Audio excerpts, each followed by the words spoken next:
Hello, hello, hello. David Bradley here. And welcome to the world of Commodore. I'm going to hold down the run stop and then hit the restore key.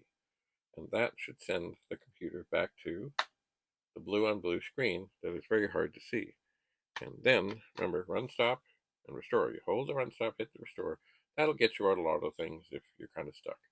And then when I type run, it's going to go back in and do all these wonderful magical color things. Isn't it beautiful? And there is John Boy printing up on the top of the screen. There it is. The way it goes. Yes, indeed. But I'm going to change this here. You know, I might do something drastic. Oh, drastic. I might poke 53280. 53280, comma 0.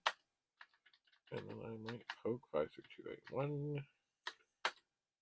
And then I might shift the cursor to white. I didn't do that. There we go. That was a shifted 1 or 2, I think it was. Anyway, so there's the program.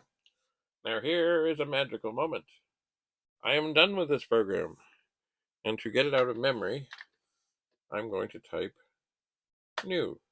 And then it is gone. Now remember, if you do that, the program is gone. It's gone, gone, gone, gone, gone. Now, while it's on the screen, you can still go up and you can press return on all the things. Oops. And get it back. Did I get it back? I did. There.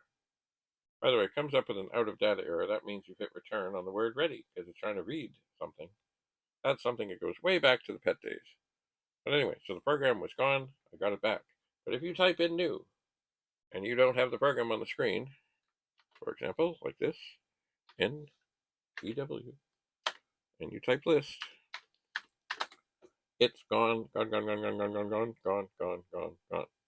Stay tuned for the next short video.